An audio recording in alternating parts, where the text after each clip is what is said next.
danced in my kitchen, you danced in my hall, you danced into this frozen heart. You could dance anywhere at all. No matter where I've been, no matter what I do,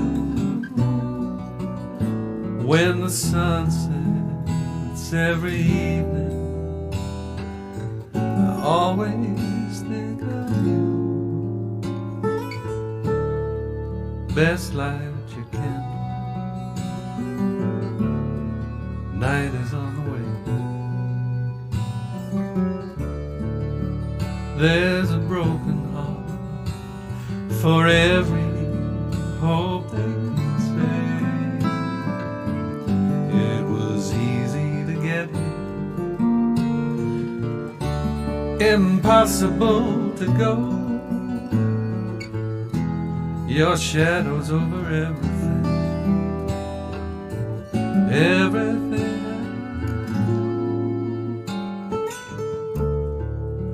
No one gets enough chances at the wild and free. Some don't take the ones they get. That's tragedy to me. It's easy to understand, but still I can't explain. Promises were broken, everything remained the same. It's all still the same. We're guests of the weather, raindrops and mist. I always hoped I'd leave when I'd still be missed. Times change and people change, still I return to you.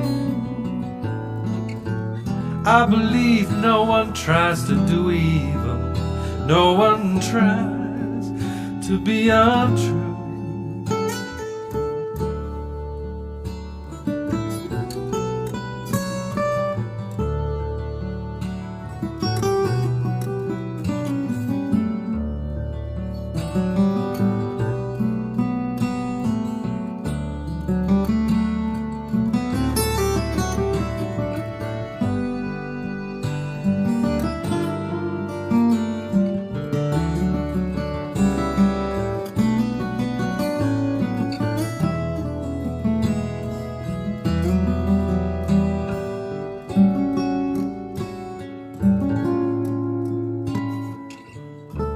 You dance in my kitchen, you dance in my hall, you dance into this frozen heart. You could dance anywhere at all. No matter where I've been, no matter what I do, when the sun sets every evening, I always think of you.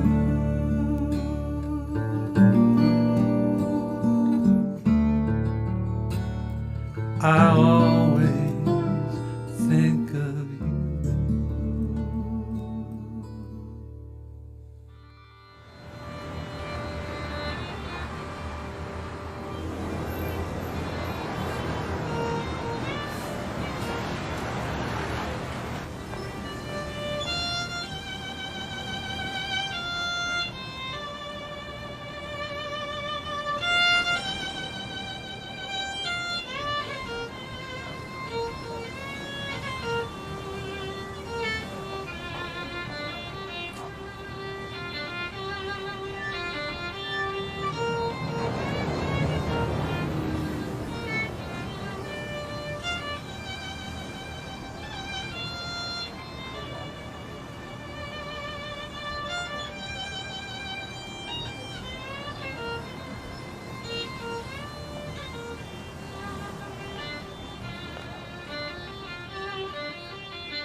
look around. Tell me what you see. You're telling me that everything you say is just how it's meant to be. So when you come across the things that you ain't sure about, don't disregard your natural instincts. Now, take a second look and you might find something interesting that you did not know about. 'Cause it's more than meets the eye. So much more than the clouds in the sky.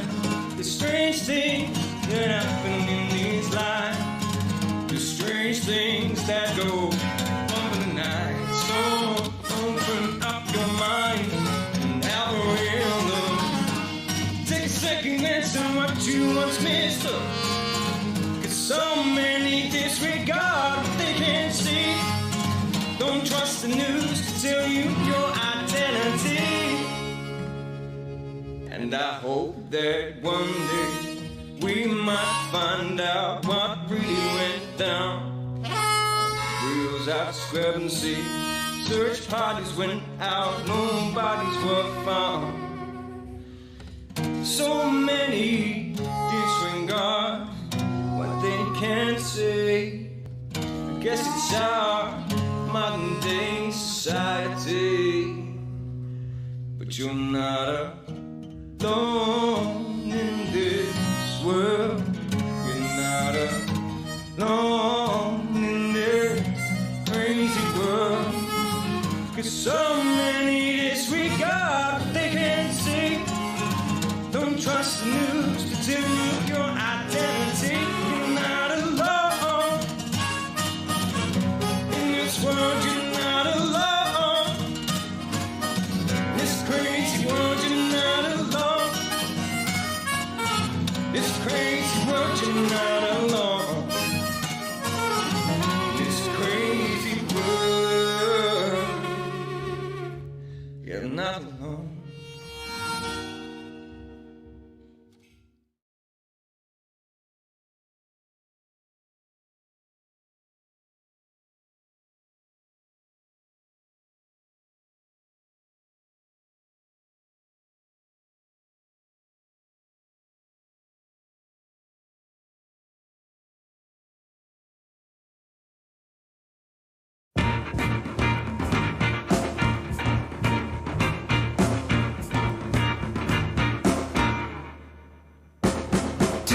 What you can to keep sugar on the shelf, keep food up on the table, keep a roof over our heads. I know you're a man who's working night and day, but women do get lonely when their cat has gone away. I hear the wolf at my door, I hear him howling for my blood. Don't know how long I can hold it before the rivers start to flood. I do what I can to keep my mind on other things, keep my idle hands busy till the devil will slip in. I know you're a man who worships at my altar, but I pity if you don't come back, my resolve will surely falter. I hear the wolf at my door, I am slipping for my sins. Lord, I can't tell this feeling. Jesus saves, but I'm almost spent.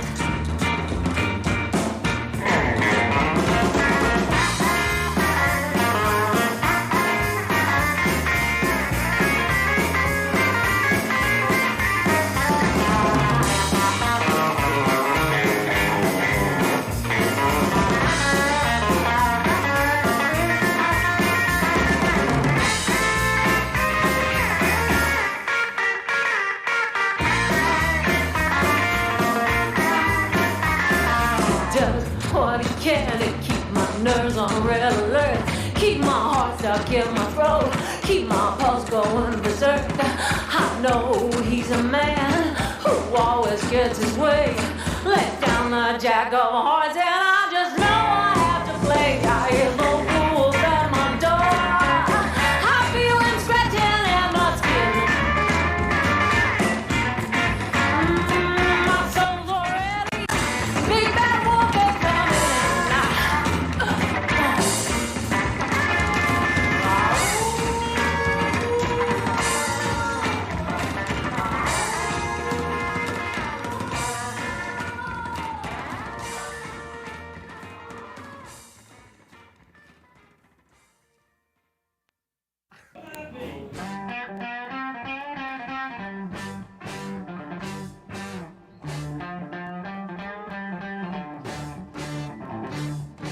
This is a very important club in the overall heritage of 60s rhythm and blues in England.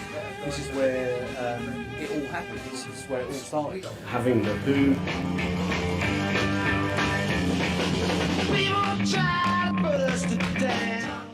Cream, the Rolling Stones, John Mayall, all these other bands sort of playing in one place. It's just unbelievable. People need to know about it. Anybody that loves music needs to know about it. I've known about the Marshall connection with Ealing and the connection with Jimi Hendrix, and I just thought that was amazing in itself. And people had talked about the Ealing Club, and I wasn't really sure why it was important. I've heard that the Rolling Stones had a drink there and they met up together.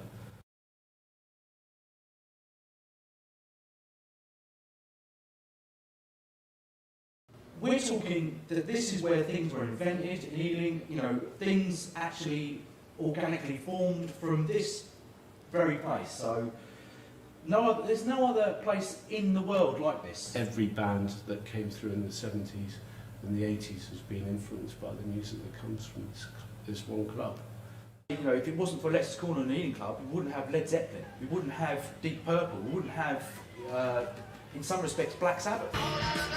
And if it wasn't for that, we wouldn't have all this fantastic music. Absolutely. It's all connected. It's all connected. Yeah. Ealing is like this focal point at which it was all there. It was all there. The Stones were there, Marshall Amps were there, the drummers were there.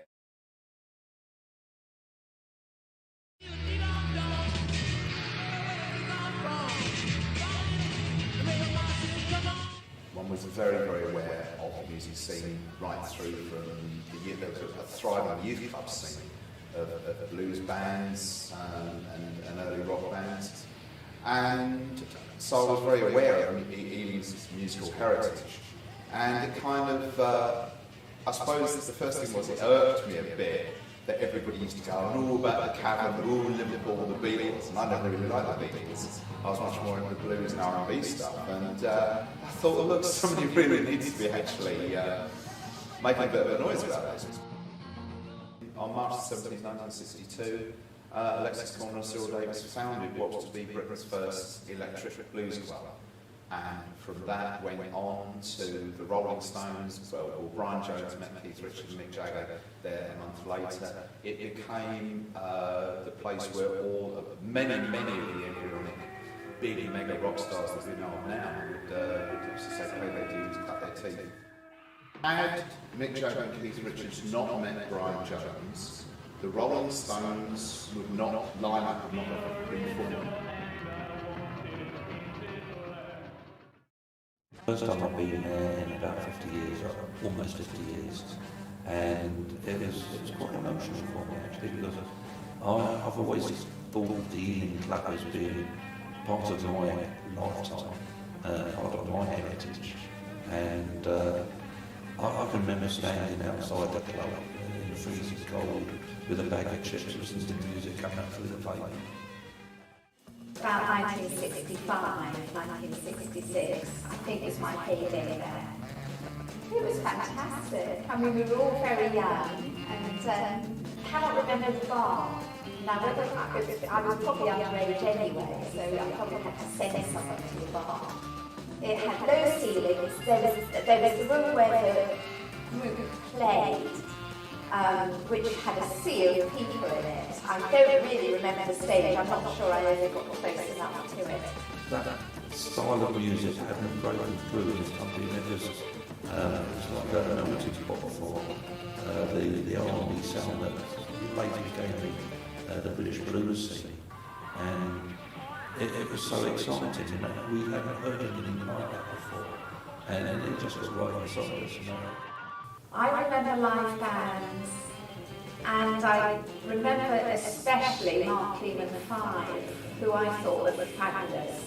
But I also saw John Mayall and the Blues Breakers there, and I think I saw the Who. So I set about just going to have a look at the club. Met an old guy outside who was a window cleaner. He were saying that, oh yeah, I met my wife down there, and they told me all these stories about the detours, the previous two, and how they used to have a chimney on top of their van. I stand there, I thought this place needs to be honoured, this needs a blue plaque. All the things that was waving flag about in 60s London hasn't got a photograph. Well, plaques need money, simple as that. And in the absence of substantive finance sponsorship coming from any other source, we just have to raise the money ourselves. Let's have 3 nights of blues at the Eden Club to raise the funds. First night, fantastic.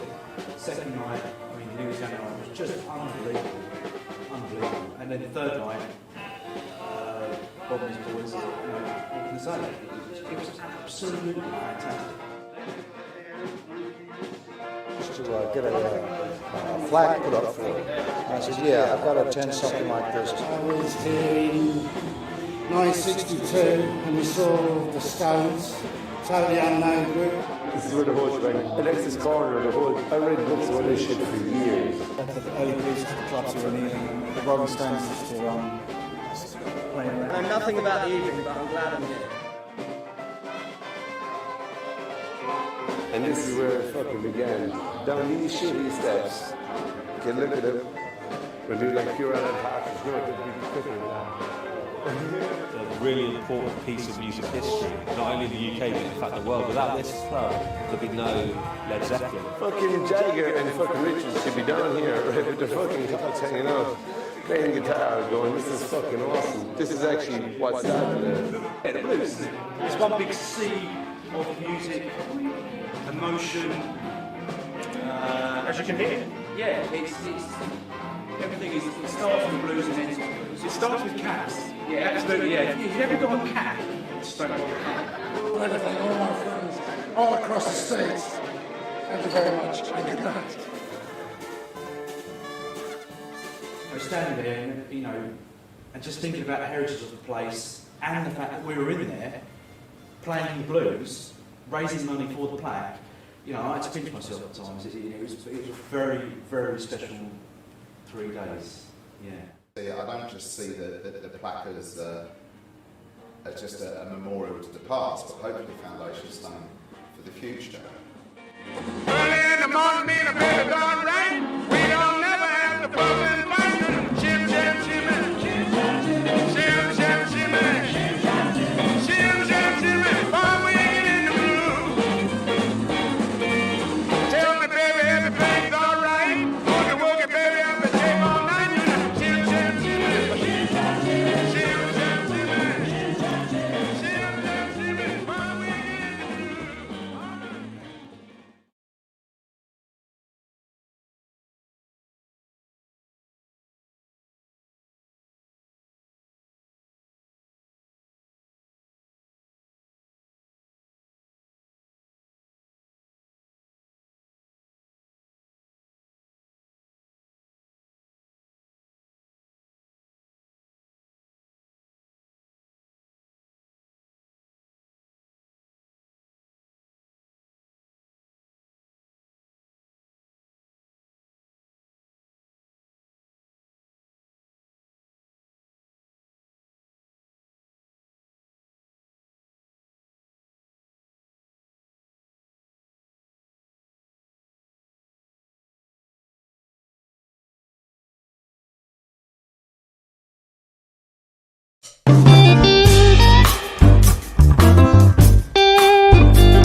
Well, good morning, good evening. I can see this little thing going on here. Never mind, we'll sort that out. Would you please welcome tonight one of our special guests, as all of our guests are always special. We're having an up-close and personal chat with a man that's known on both sides of the Atlantic with his sugar-sweet voice. that blues man Dave Thomas. Come on in, Dave. What's up? Hi there, Kat. Good Hey, to see man. you. Good to hear see you. Listen, you guys. I want you to come straight in with a song. Would you please give us something really nice to start the evening off with? Okay? Yep, you got it. Go ahead. Hit it, guys.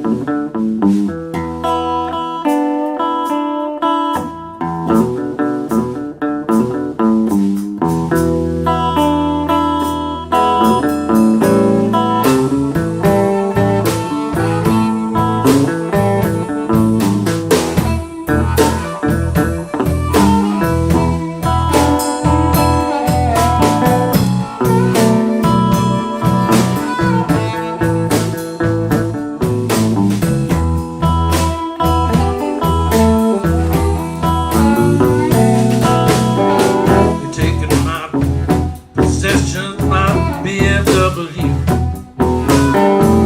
Now I've lost the Shogun. I don't know what to do. Lord, Lord. I got the repossession blues.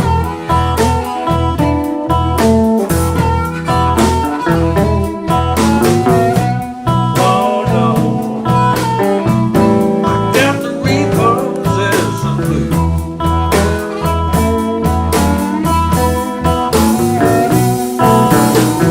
When I was a salesman, I drove those fancy cars, started tons of cocaine, hung out in downtown bars. Lord, Lord, I got the repossession.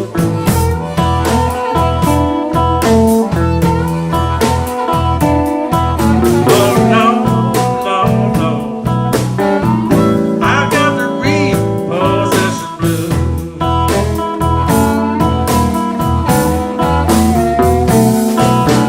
Alligator briefcase engraved in solid gold.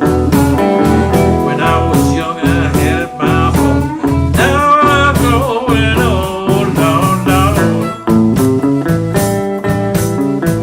I got the repossession blues.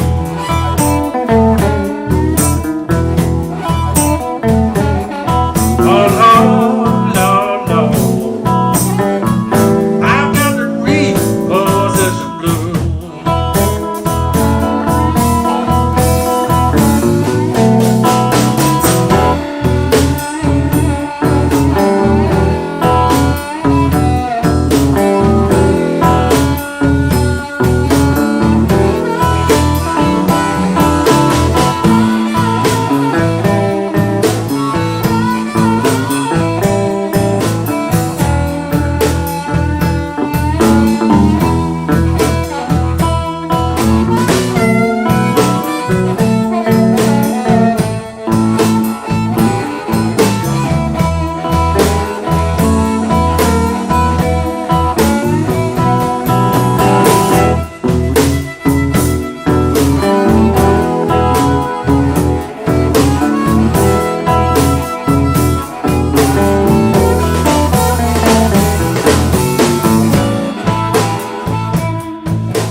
Sometimes life's a bummer, sometimes life's a bitch. I'm a blues band drummer, once I was so rich. Lord, Lord, I got the repossession blues.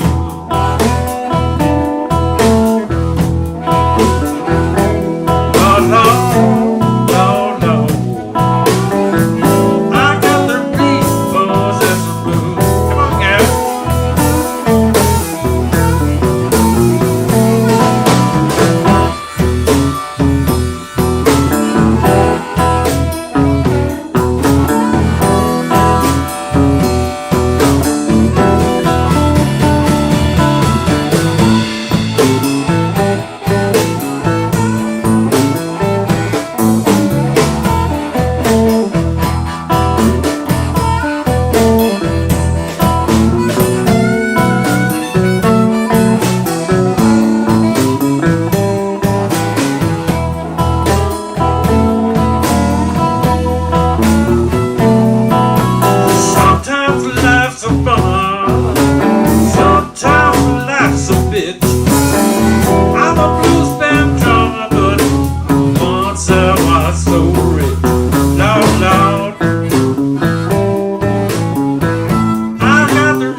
what's up, man? You guys Thank are you. sounding great. How you Thank doing? you. I'm very proud of these guys. Yes. Why don't you introduce them?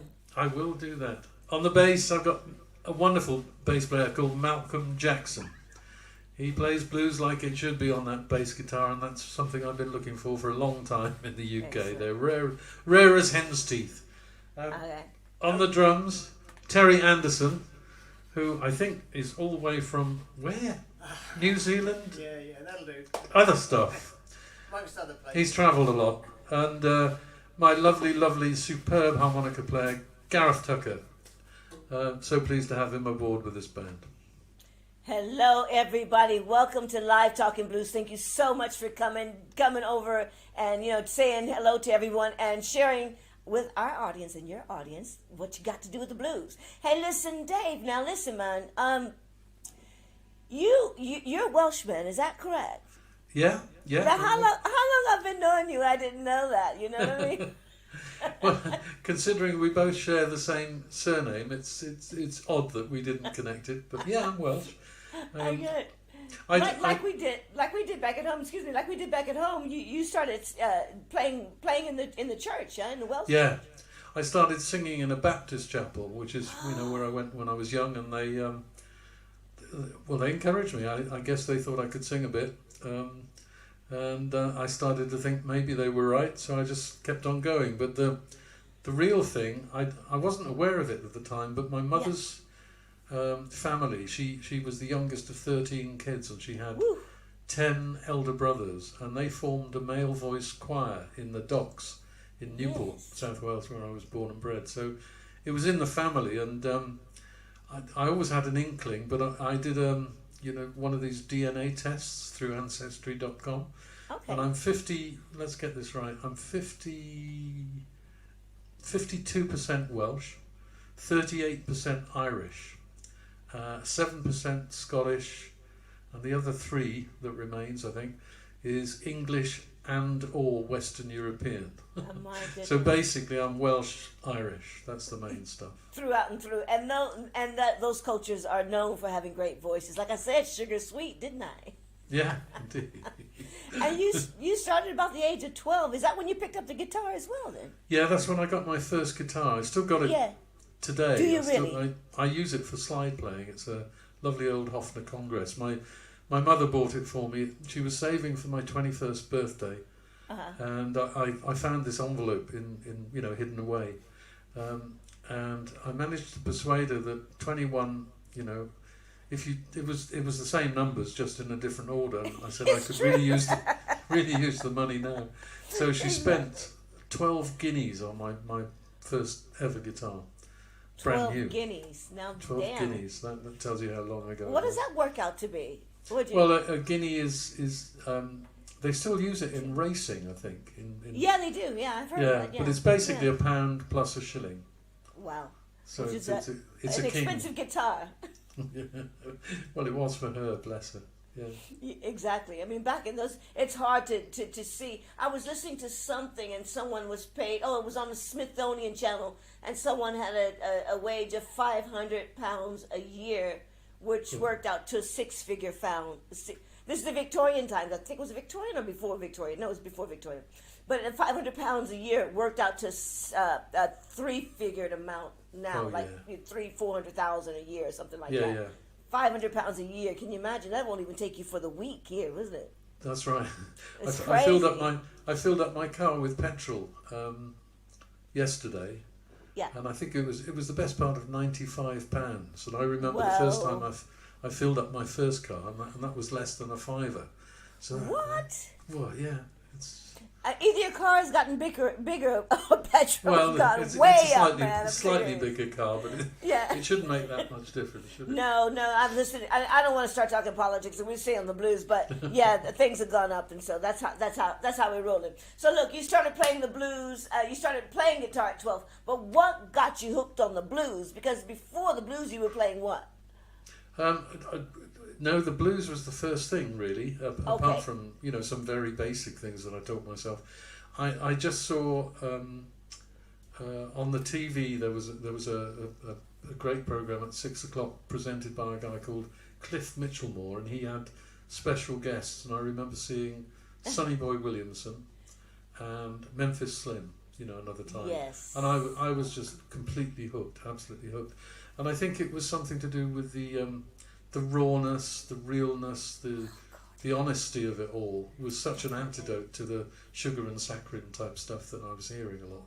Yeah. And I, you know, I was young, but I didn't really understand half of the things they were singing about. Yeah, you couldn't even understand what they were. Yeah, of course, and also but their you still accent get the must have feeling. been You so get the big. I mean, you get the feeling, but you could not even now. I mean, I'm from that part of the world, and sometimes it's difficult to understand what words you're speaking of. You know. Sure. The words you're saying, but it feels so good, doesn't it? Oh, it does, and after doing it for 50 years plus, there aren't many experiences that I sing about that I haven't had pretty directly now. So yeah, I've paid my dues. Definitely. We'll get into that a little bit later on about paying your dues. That's for sure. But you started your first band was called Skid Row. Was that correct? Yeah. And that was blues. Yes, that was. It was kind of rhythm and blues. We were playing a couple of Stones numbers, but mainly it was Jimmy Reed and John Lee Hooker and the odd Memphis Slim thing. Although we didn't have a piano player. What a great repertoire. and we used to play. I remember one of the earliest gigs I did. It was down in Newport Docks, and it was a Caribbean club, and we were down in the basement. You know, completely sort of off the wall stuff, really. But of course, we assumed that all these black guys would love the blues. You know, because why wouldn't they? But of course, it was the first time they'd ever heard it. Because they were being Caribbean, they were into ska and that sort of stuff. But right. they were so sweet. I think they just thought we were young and enthusiastic, and they could dance to it, so they were happy. You know, it was great. Yeah, I mean, I remember when I first came over here. Now, you know, I'm from California, right? And and my friend and I, a guy named Cosmo Vinyl loaned us his flat in Bow. Cosmo Vinyl is connected with the Clash back in the day and stuff, right? Yeah. So he gave us his flat in Bow, and it was the first time I ever heard reggae. And we were laughing because you'd hear these Motown songs. They go, "Chink my girl, chink my girl." We're like, we don't have this in Los Angeles. I mean, obviously now, talking about over 30, 40 years ago. But, you know, it was so amazing. So I can imagine going back the opposite way, like for the ska people listening or the reggae people listening to blues. It's like, still a nice feeling though, isn't it? You know what I mean? At the end of the day. Yeah. I remember a story Dave Kelly from the Blues Band told me. He did one of the early tours when Howlin' Wolf was over here. And they went along to play the Flamingo, and it was an all-nighter. And Howlin' Wolf thought he was really among his own people because the audience were pretty well all black. Yeah. And they just didn't get the blues at all because, of course, they would have been, Jamaican or Caribbean or whatever. And the show didn't go down well. And I remember Dave Kelly saying, the Wolf turned to him and the band, and he said, "You've let me down in front of my own people." Yeah, and Dave Kelly thought, should I put him right? And then he looked at the size of him and thought, no, maybe I won't. Maybe I won't. I'll tell you what, Dave. Let's have a little look at one of your videos. And what's this one called? Let me see here. I've forgotten already. No need to worry. No need to worry. No need to worry, baby. Let's have a listen.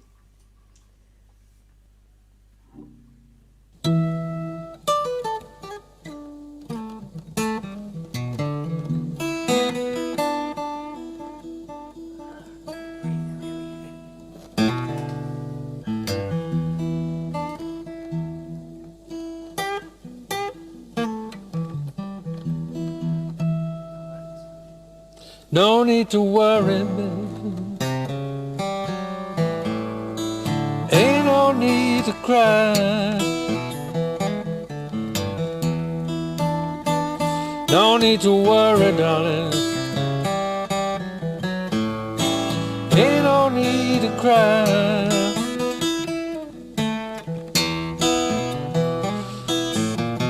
Daddy's coming home, sweet darling. Sing you a lullaby. No need to worry, babe. Ain't no need to cry. No need to worry, darling, no. Ain't no need to cry.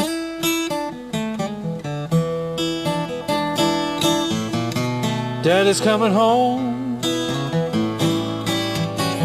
sing you a lullaby.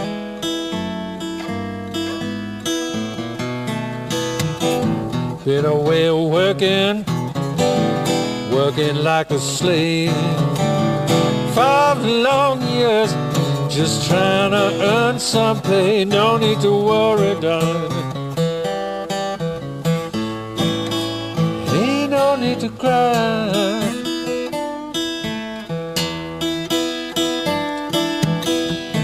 Daddy's coming home to sing you a lullaby.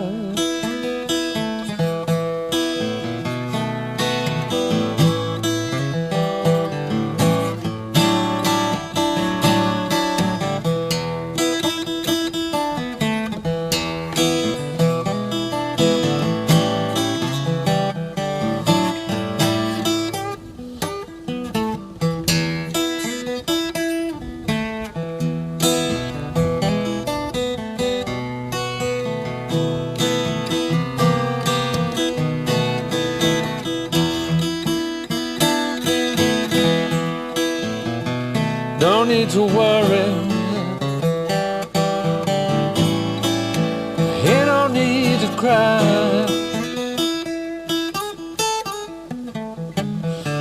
No need to worry, darling.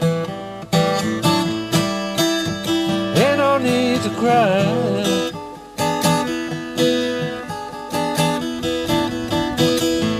Daddy's coming home, sweet darling.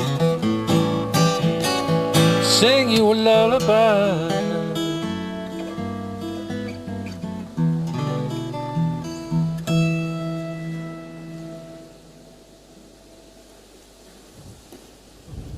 Yes, nice little kiss. What's so special about that guitar? You're kissing on him.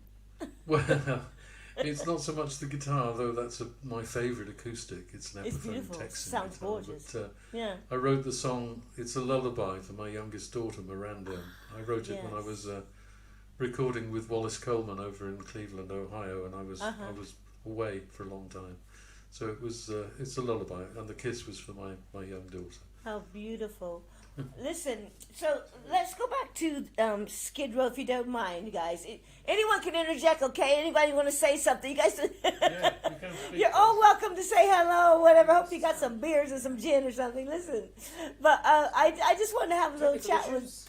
Yeah, you got that? It's okay. Hang on, It's okay. We're back. something happened to the technicals. Oh, okay. We got it. We're on. Are you on now? Yeah. Yeah, I know, modern technology at its best, you know what I mean? Patsy's done such a great job with the technology on this side. But let's go back to, Skid Row, right? Now, Yeah. Skid Row were supporting a band in South Wales, was really a popular band. What they called? They were called the Cellar Set. They were Newport's blues band, really, and They were what? Newbolt? No, Newport's. The name of the town was Newport, and they were just the best blues band in South Wales, I think. Certainly for my money. And they were all, I don't know, 5-6 years older than me, but they'd let me get up in their sort of a half-time break while they disappeared down the pub. So we got well-blooded early. Okay. And they morphed into the progressive rock band Blonde on Blonde. They went up to London to make their fortune.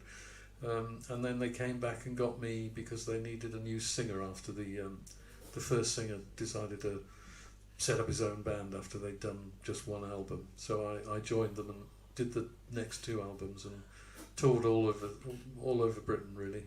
And you supported quite a few popular bands as well, didn't you? Was it Fleetwood Mac? Well, no, Fleetwood Mac supported us, believe it or not. Excuse me, hello, sorry. Yeah. Let me get that straight, okay? Yeah, it was a bit of a one-off.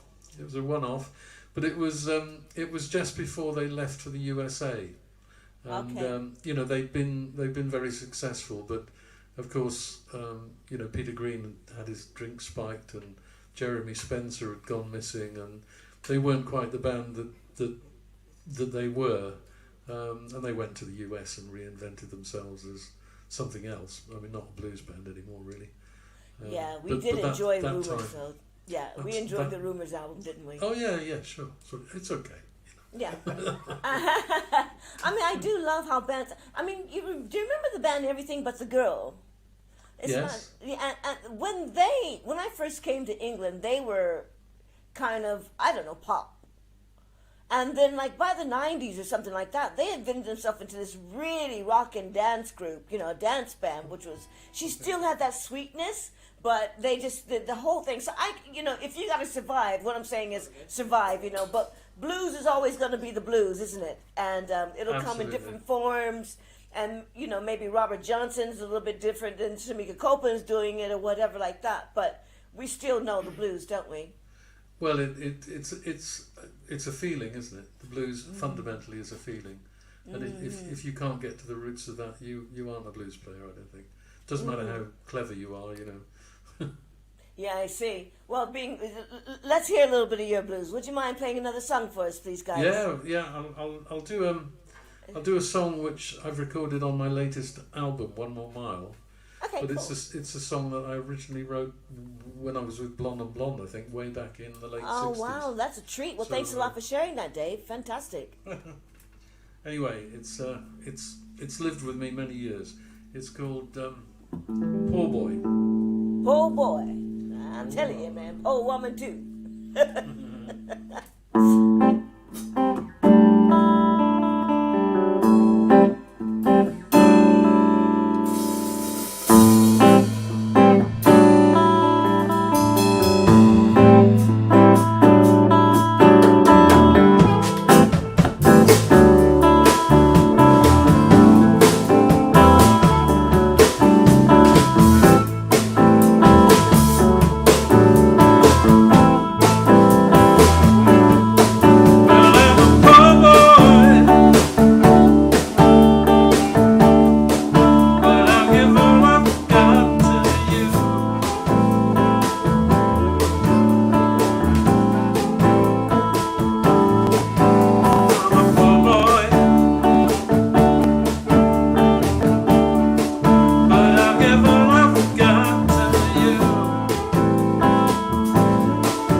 Searching for a lover.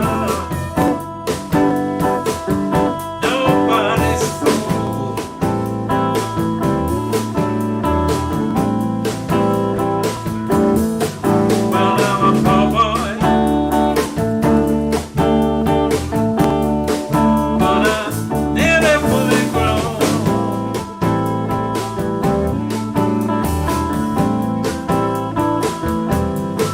Well, I'm a poor boy.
Oh boy, you know what I'm saying? What's that about? About a little boy growing up just takes a long, long time in my case. Oh man, you know what I'm saying? That's it. You know, like I said, you paid your dues. You know. Well, I think so. Talk about paying your dues. I want you to give me, because I know you had gone over to the States. We've been knowing each other for what, about 15 years or something Must like that, be, isn't yeah. it? Yeah, it's been some time, and you've been back and forth to the United States playing over there. Who are, or some of the places or some of the states that are so most memorable to you playing over there? Well, in 1987, which is going back away, I took myself over and I spent some time in New York, then I went on to St. Louis, and I went to Chicago, but really briefly, and I ended up in San Francisco. And the first place I ever got up with an American band was in a great bar in San Francisco, and they had a cracking guitar player, and she was female. And it was a very rare thing to see any female play lead guitar, you know, especially in a blues kind of rock way. But she was good. Man, yeah. Who do you know who it was? No, I absolutely no idea. It wasn't her band, but perhaps she was guesting, but she was really good. The band leader was superb. He was in the Raikuda sort of mould, you know. And it wasn't Raikuda, but the guys over there are good. And I got up and sung a couple of songs with them, and I remember them saying that I sounded to them very like John Mayall, because I guess I've never tried to sound American, but the blues works if you're sort of a bit fluid with it, so it's got to be a little American. But of course, John Mayall and I are both, pretty straight down the line English guys, really. Right, British guys. But that was lovely, and then in more recent years, you and I met at Shakedown Blues, which was a fantastic place where I ended up, I think, playing with more or less 40 Black American artists. And big respect to Gerard Holman as well. Yeah, Gerard, bless him. He's no longer with us, but he right. was a visionary man, and that's how you and I met. I sort of put together a backing band to help you out, and yes, you did. That's what I became the sort of main band leader, and I just worked with so many. I know. Gerard found blues artists that, like, he was almost like a Lomax, wasn't he? Yeah. He found these blues artists that people hadn't heard from or heard of, or he just went to the search to every blues corner to find these artists and brought them over to the Shakedown, didn't he?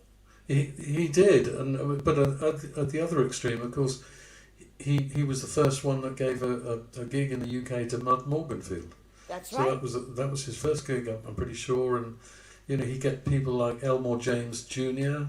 Who was very, very good, a beautiful voice. Just want to interject those who do not know who Mud Morganfield is. Mud Morganfield is the eldest son of Muddy Waters, Indeed. who sounds and even looks like Muddy Waters, doesn't he? Yeah, he's got the voice. He really has. That's great. It's amazing. And Elmore James Jr., huh?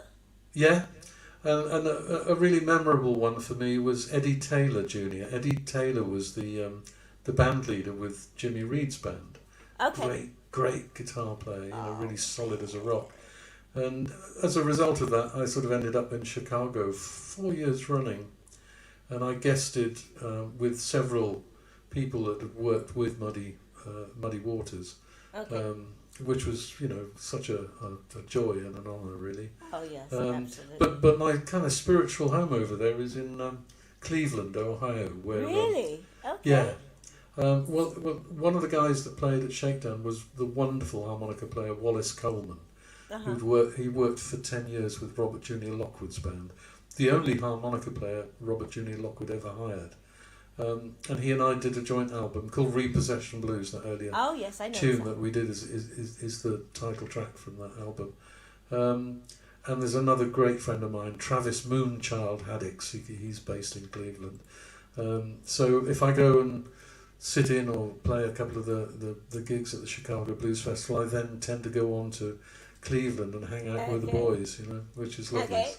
Well, I'm going to stop right there because I have a special friend. Speaking of Chicago, and we've brought someone not in from Chicago. She hasn't come from Chicago, but you may know who I'm alluding to. I can guess.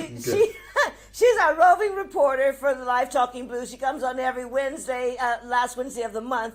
But she wanted to come on, and we wanted her to come on and say hello to you. And we thought we'd bring Jennifer Noble to see Dave Thomas. Hey. Come on in there, Jennifer. What's up? Hey, girl, how are you? Trying to be a roving reporter in lockdown. Yeah. You did really well. Look, we're going to make this really brief, and then we're going to play a video, and then we'll bring you back in after that. But, Jennifer, I just wanted you wanted to come on and say something to Dave. What was it you were... Dave knows what I want to say to him. Dave, next time you come to London, let us know so the roving reporter can give a report. And, I'm a big fan of your artistry and also Danis. So this seems to be her hangout there, her regular hangout, right? From what you gather? The Temple of Art and Music. It was the first gig I've done for 8 months. Yeah. And I did it with my wonderful piano player James Goodwin, and we had a great time. I'm sorry I didn't let you know in advance, but life has been pretty furious, really. Yeah, I was there a couple weeks ago for Beck's Marshall, and it was my first time there, and I absolutely fell in love with that venue and that room. It's wonderful, isn't it amazing? The big venue. It's a huge stage. It's an Elephant and Castle area, and it's called. Okay, it's real weird, right, Dave? You got to walk through a food court, make a right.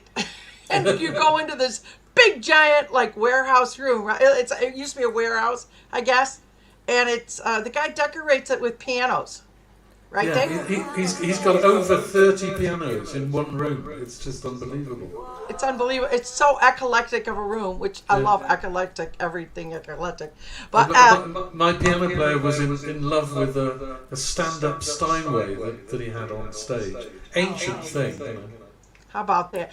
Great. Anyway, it's a super cool room, and it's called TAM, which is short for Theater of Arts and Music, and it's really tough to find, kind of. But once you just follow the address, you just ask when you get there. They'll show you the tiny little doorway that you duck into. You got to knock 3 times. Yeah, knock 3 times. And ask for skin. But I am hoping, I told Mike Heller about it. I'm hoping that a lot more gets booked there because it's so much bigger than maybe the same size as the 100 Club in a way, but there's seating for everyone. It's comfortable, and also it's just it's easy to get to. You know what I mean? There's so many good things about that room, and they book blues. They book blues. Jen, did you get to eat? The food is wonderful. I did not get to eat, but since Beck's guest listed me, I had 2 free glasses of Prosecco upon my arrival, which I wasn't expecting. I'm like, yeah, bring it on.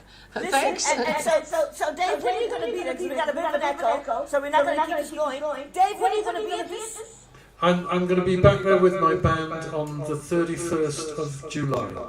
And you're going to be playing some songs from your One More Mile video, from your One More Mile album, yes, I take it. Oh, for sure, yeah. Okay. Listen, speaking of One More Mile, stay there, Jennifer. Let's have a look, Patsy. Let's have a look at this video, One More Mile, and we'll know what to expect. Yay.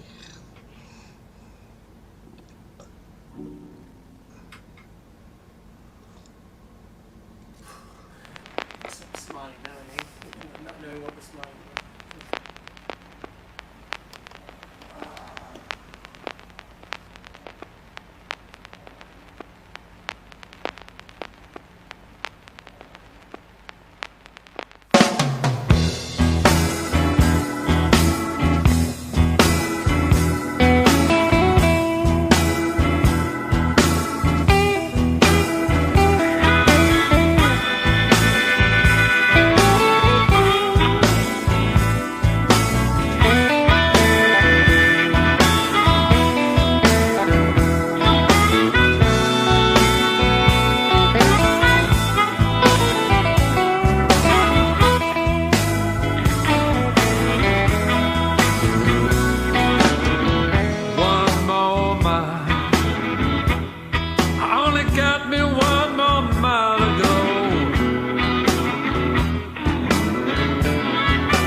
to cry about you no more.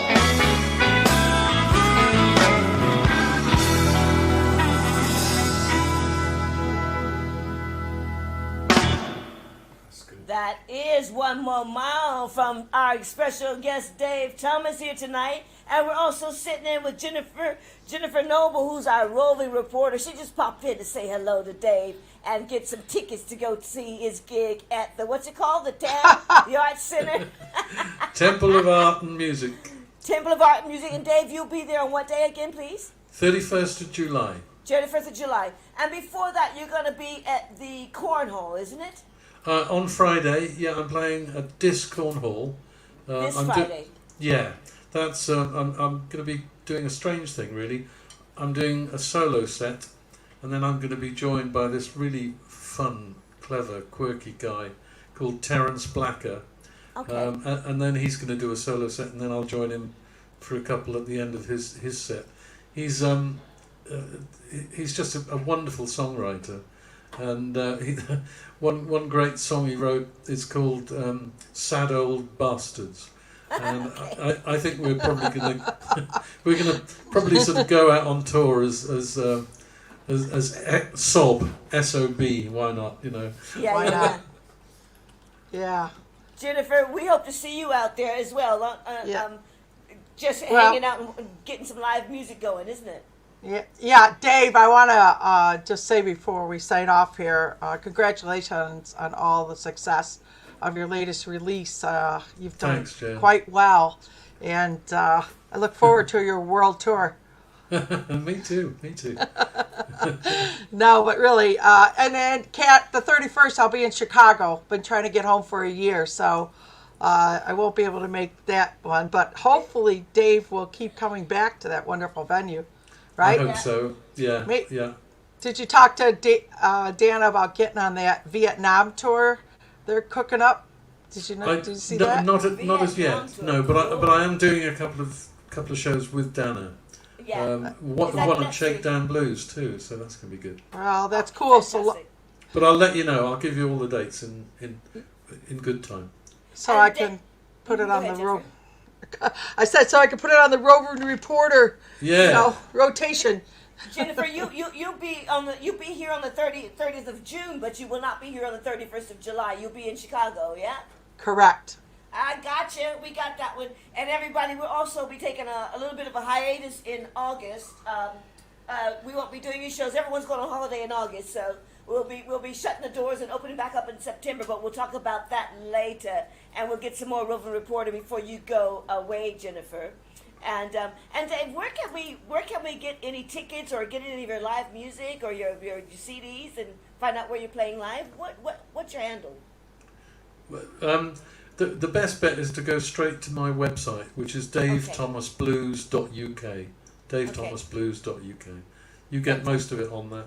I put a lot of stuff out on Facebook, but we haven't done any gigs for so long. I know. I'll tell you about it. But yeah, the good thing is at least I got that album out, and it got to #1 in the Roots Music in the UK, and it got into the top 10 and stayed there in the USA for a long time.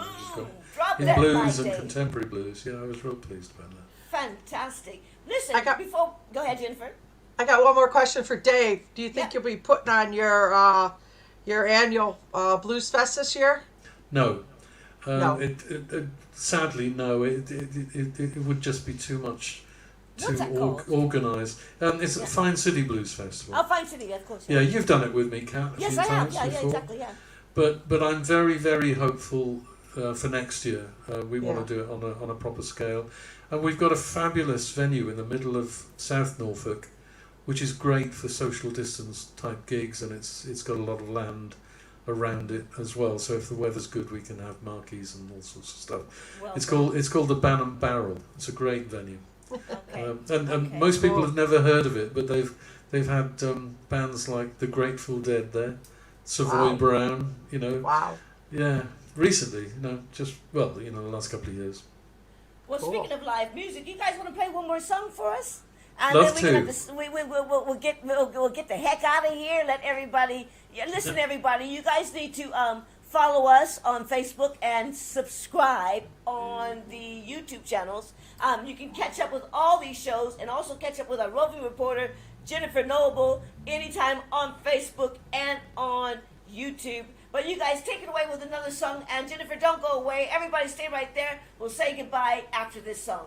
Go ahead, guys. Cool. This is a song go. I wrote called Subaru Blues. Cool.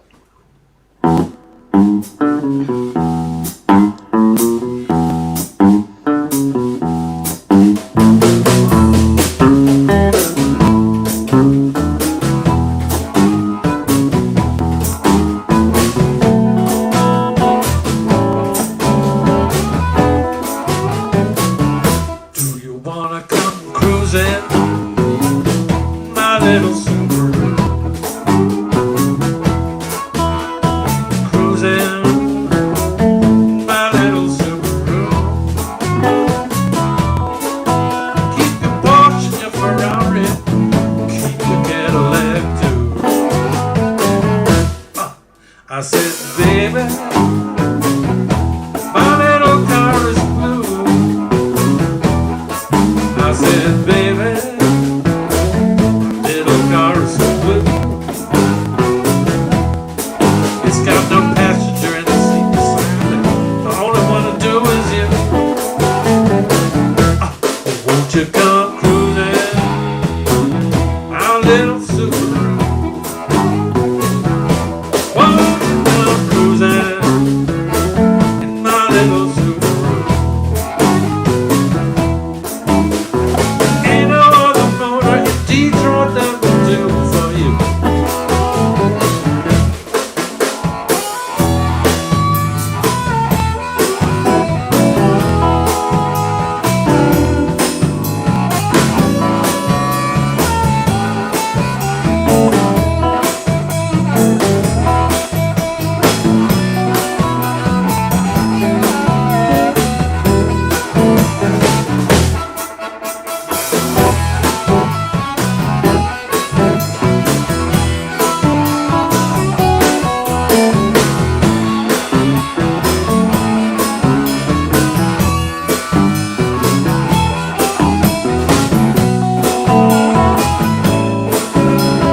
Boys, I say, cruising,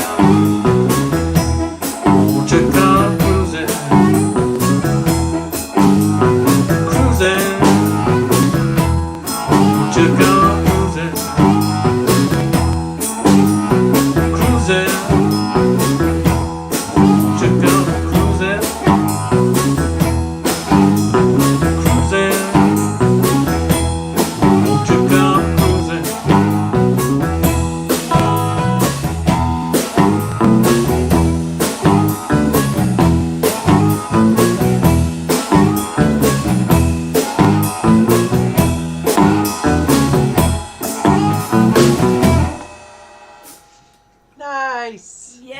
Subaru. Thanks, Dave.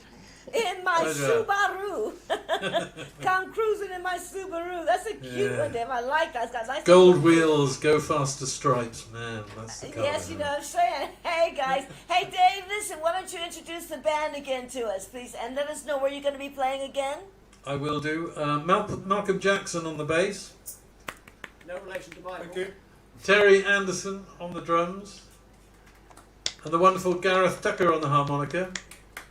And the next gig is this coming Friday, the 18th at Dis Cornwall. That's going to be a bit of a one-off, but I'm looking forward to that one because it's been a long time. Yes. And really, the next big one will be 31st of July when you're in Chicago. Yeah. You send me a postcard, won't you? Yeah, sure, Dave. Me and Patsy going to come check you out. 31st. Oh, that's her birthday, isn't it, Please Patsy? do. Let's get Patsy out of the green room. Hello, Patsy. Patsy's our producer. Thanks, Patsy, for everything. We got Thank you, Patsy. Patsy there. Dave Thomas, everyone we're speaking to. A round of applause for Dave Thomas. Also for Jennifer Noble, friend of Dave Thomas, and us here at Live Talking Blues, our roving reporter that will be here every last Wednesday of the month, except for July, because she'll be in Chicago. But we may try to get a hookup. We'll see. Technology-wise, we'll work on that, won't we, Jennifer? Yeah. Yep. Okay, guys. Hey, it's been great having you here, everyone. Well, and thank you you guys so much. Thank you for popping in. Really appreciate it. You guys sound absolutely fabulous. You guys got to check it out. And give them your website again, please, Dave. Dave Thomas Blues UK. Dave Thomas Blues UK. Is that not .com? Dave Thomas Blues UK. Okay, cool. DaveThomasBlues.uk. That's the one. Yeah, it's DaveThomasBlues.uk, guys. Check it out and get your tickets to go see him down in Dis or back Please. here in London as well at the end of July. So listen, everybody. This is all of us here at Live Talking Blues. Don't forget to subscribe on YouTube, and also don't forget to follow us on Facebook. Anyway, guys, we're going to get out of here. Patsy, thanks a lot. Why don't you take us home, Patsy? Yes.